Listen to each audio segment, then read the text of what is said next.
সুপ্রিয় শিক্ষার্থীবৃন্দ, গতদিনে আমরা শিখেছিলাম জৈব যৌগ শ্রেণী বিভাগ, জৈব যৌগের প্রাচুর্যের কারণ এবং জৈব যৌগ সম্পর্কে বিভিন্ন বিজ্ঞানীদের মতবাদ। আজকে আমরা যে বিষয়টি শিখব তার মধ্যে আছে উল্লেখযোগ্য সমগোত্রীয় শ্রেণী এবং কার্যকারী মৌল। তো সমগোত্রীয় শ্রেণী পড়ার আগে আমরা একটা জিনিস খেয়াল করে দেখি, সম মানে কি একই, আর গোত্র মানে ফ্যামিলি বা পরিবার। তাহলে সমগোত্রীয় শ্রেণী বলতে আমরা সাধারণভাবে যদি বুঝি তাহলে একই ফ্যামিলি বা একই গোত্রভুক্ত যৌগসমূহের যে সিরিজ, একে ইংরেজিতে বলে হোমোলোগাস সিরিজ। হোমো শব্দের অর্থ একই বা সেম, আর লোগাস শব্দের অর্থ হচ্ছে প্রপোর্শন বা রেশিও। এখান থেকে সমগোত্রীয় সিরিজ বা হোমোলোগাস সিরিজ পাওয়া যায়। এখন সমগোত্রীয় শ্রেণীর সংজ্ঞায় যদি আমরা আসি, একই মৌল দ্বারা তৈরি, অর্থাৎ একই মৌল দ্বারা তৈরি হবে, এদের একটি সাধারণ সংকেত থাকবে, সাধারণ নাম থাকবে, কার্যকারী মূলক থাকবে এবং এদেরকে আণবিক ভরের প্রমাণ অনুযায়ী সাজায়। তাহলে পাশাপাশি দুটি যৌগের মধ্যে CH2 বা মিথিলিন মূলকের পার্থক্য থাকবে এবং এদের ভৌত ধর্মে নিয়মিত ক্রম, অর্থাৎ মিথেন গ্যাস, ইথেন গ্যাস পরবর্তীতে ধীরে ধীরে কার্বন সংখ্যা বৃদ্ধির সাথে সাথে এদের ভৌত ধর্মের কিছুটা পরিবর্তন আসবে এবং রাসায়নিক ধর্মে সাদৃশ্য দেখা যাবে। এরূপ পরস্পর সম্পর্কযুক্ত সমধর্মী যৌগ সমূহকে বলা হয় বা সমধর্মী যৌগের শ্রেণীকেই বলা হয় সমগোত্রীয় শ্রেণী বা হোমোলোগাস সিরিজ। আর এই সিরিজের অন্তর্গত প্রত্যেকটি সদস্যকে এক একটি সমগোত্রক বলা হয়। আমি আবার বলছি, এই শ্রেণীর বা এই সিরিজের বা সমগোত্রীয় শ্রেণীর প্রত্যেক সদস্যকে সমগোত্রক বলা হয়, পরস্পরে সমগোত্রক। এখন উদাহরণ আমরা আসি, অ্যালকেন। এটি একটা শ্রেণী যাদের সাধারণ সংখ্যা CnH2n+2, যাদের উদাহরণের মধ্যে আমরা পাই মিথেন, ইথেন এরকম। তাহলে এই দুটির মধ্যে পার্থক্য যদি আমি খেয়াল করি, C2H6 থেকে যদি CH4 বাদ দেই, তাহলে এই যে মিথিলিন মূলকের পার্থক্য বিদ্যমান, যেটা আমার এটার সাথে সম্পর্ক আছে। আবার দেখো অ্যালকিন, CnH2n, তাহলে এখানে n = 1 2 3, এখন C2H4 C3H6। এবারও পাশাপাশি দুটি যৌগের মধ্যে যদি পার্থক্য করি, তাহলে CH2 মূলক বা মিথিলিন মূলকের পার্থক্য দেখতে পাবো। এভাবে প্রত্যেকটির জন্যই আমরা দেখতে পাবো। অ্যালকাইনের সাধারণ সংখ্যা CnH2n-2, C2H2 বা অ্যাসিটিলিন প্রথম সদস্য, এরপর হচ্ছে অ্যাসিটিলিনের পরে প্রোপাইন, এরপর হচ্ছে অ্যালকাইল মূলক CnH2n+1 একটা বন্ড। এখানে দেখো মিথাইল মূলক, ইথাইল মূলক, এই দুটোরই যদি পার্থক্য করি তাহলেও CH2 বিদ্যমান থাকবে। তারপর অ্যালকোহল, CnH2n+1 কার্যকারী মূলক OH, তাহলে দেখো CH3OH C2H5OH, এটা হচ্ছে মিথানল, ইথানল। এদেরও যদি পার্থক্য করি তাহলেও CH2 বা মিথিনের মূলকের পার্থক্য পাবো। আবার অ্যালডিহাইড, CnH2n+1 সিঙ্গেল বন্ড দিয়ে CHO, এই CHO অ্যালডিহাইডের কার্যকারী মূলক। এখানেও যদি আমরা পার্থক্য করি তাহলে ওই CH2 মূলকের পার্থক্য পাবো। এখানে ফর্মালডিহাইড বা মিথানল, অ্যাসিটালডিহাইড বা ইথানল, তারপর প্রোপানলের সংকেত দেখানো হয়েছে। এবার আমরা বৈশিষ্ট্য শিখব। সমগোত্রীয় শ্রেণীর সংজ্ঞা থেকেই আমরা বৈশিষ্ট্য পেয়ে থাকি। সংজ্ঞাতে খেয়াল করে দেখো যে একই মৌল দিয়ে তৈরি, এদের একটি সাধারণ নাম ও সংকেত বিদ্যমান, কার্যকারী মূলকও রয়েছে। আণবিক ভরের ক্রম অনুযায়ী সাজালে পাশাপাশি দুটি যৌগের মধ্যে CH2 পার্থক্য বিদ্যমান। এদের ভৌত ধর্মে ক্রম এবং রাসায়নিক ধর্মে সাদৃশ্য দেখা যায়। এইরকম সম্পর্কযুক্ত যে শ্রেণী ছিল সেটাই সমগোত্রীয় শ্রেণী। তাহলে একটু খেয়াল করে দেখো, সংজ্ঞাটার মধ্যেই বৈশিষ্ট্য বিদ্যমান। আমি আবার বলছি, সংজ্ঞার মধ্যেই সমগোত্রীয় শ্রেণীর যে বৈশিষ্ট্যগুলো থাকা প্রয়োজন সবগুলোই রয়েছে। একটু খেয়াল করে দেখো, আমি এগুলোকে যে আলাদা করে লিখি, এখান থেকে বের করে লিখি, তাহলে কি দেখো, সাধারণ সংকেত, অভিন্ন মৌল দ্বারা তৈরি, তারপর CH2 পার্থক্য বিদ্যমান, নির্দিষ্ট কার্যকারী মূলক, একই রাসায়নিক ধর্ম এবং ভৌত ধর্মের ক্রম। তাহলে ভৌত ধর্মের ক্রম কি রকম? গ্যাস, তরল, এখান থেকে কঠিনে যেতে পারে। তাহলে কি কার্বন সংখ্যা বৃদ্ধির সাথে সাথে তাদের ভৌত ধর্মের কিছুটা ক্রম পরিলক্ষিত হয়। তাহলে আমরা যদি সংজ্ঞাটা ভালোভাবে বুঝি, তাহলে সংজ্ঞার মধ্যেই আমি কি পাচ্ছি? বৈশিষ্ট্যগুলো পাচ্ছি। তোমরা খেয়াল করে দেখো, আমি বৈশিষ্ট্যগুলো কিন্তু এখান থেকে এখানে লিখলাম।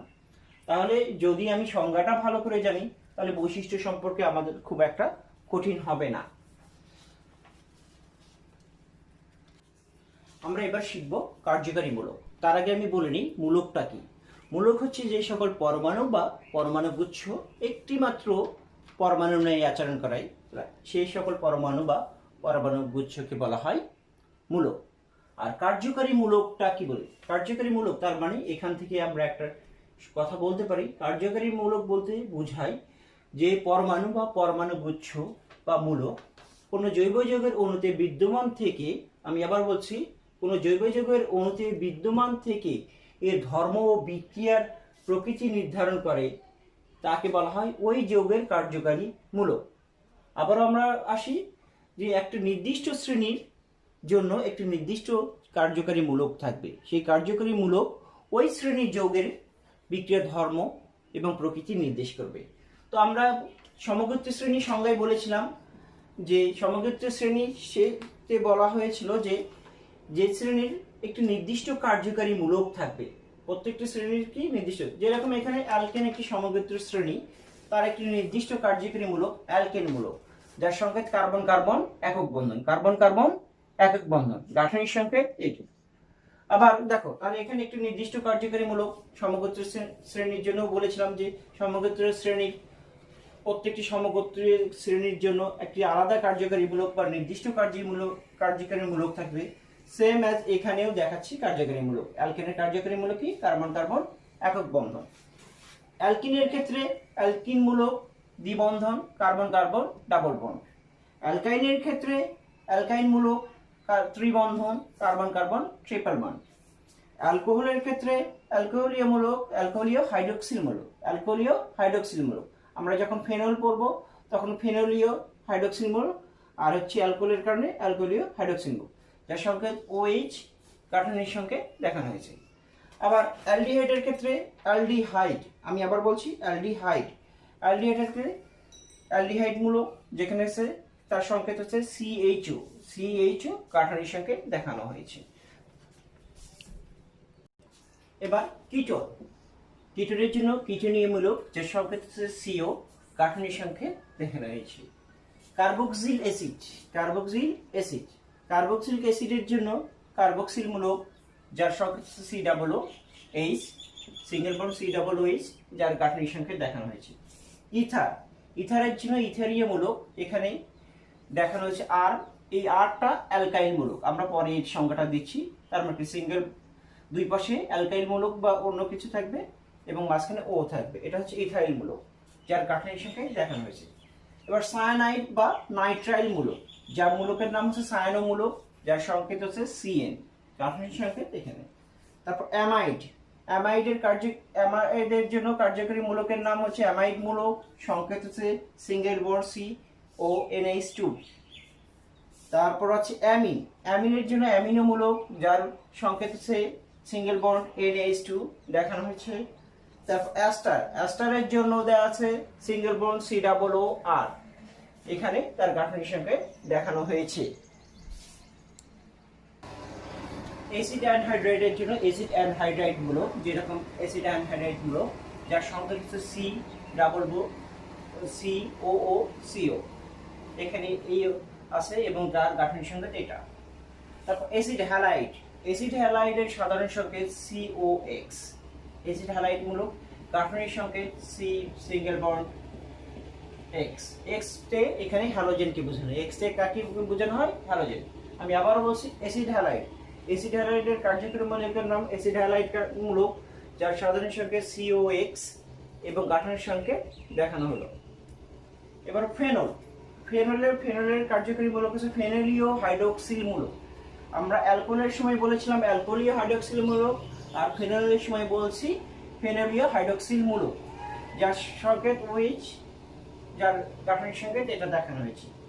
এখন একটু খেয়াল করো, আমরা বিভিন্ন সংকেতের সময়, গাঠনিক সংকেতের সময় বা মূলকের সংকেতে দেখলাম যে আর লেখা, এরকম আর লেখায়। এই আরটা কি? আরটা হচ্ছে অ্যালকাইল মূলকের প্রকাশ। অ্যালকাইল তাহলে কি? অ্যালকাইল মূলক কাকে বলে? অ্যালকেন থেকে একটি হাইড্রোজেন পরমাণু যদি সরিয়ে নেওয়া হয় তাহলে যে একযোজী মূলক পাওয়া যাবে তাকে অ্যালকাইল মূলক বলে। আমি আবার বলছি, অ্যালকেন থেকে একটি হাইড্রোজেন সরিয়ে নিলে, আমি বলছি অ্যালকেন থেকে একটি হাইড্রোজেন সরিয়ে নিলে যে একযোজী মূলকের সৃষ্টি হয় তাকে বলা হয় অ্যালকাইল মূলক। একে আর দ্বারা প্রকাশ করা হয়। কি দ্বারা প্রকাশ করা হয়? আর দ্বারা প্রকাশ করে। একটু খেয়াল করে দেখো, CH4 এটা মিথেন। এখান থেকে যদি আমি একটা হাইড্রোজেন সরিয়ে নিই তাহলে যদি একটা হাত খালি হচ্ছে, তার মানে একটি একযোজী মূলক সৃষ্টি হচ্ছে যার নাম মিথাইল মূলক। অ্যালকাইলের আইল শব্দটা আসছে। আবার ইথেন C2H6, এখান থেকে যদি আমি একটা হাইড্রোজেন সরিয়ে নিই তাহলে সিঙ্গেল বন্ড C2H5 উৎপন্ন হয়। এখানেও একযোজী যে মূলক সৃষ্টি হচ্ছে তার নাম ইথাইল।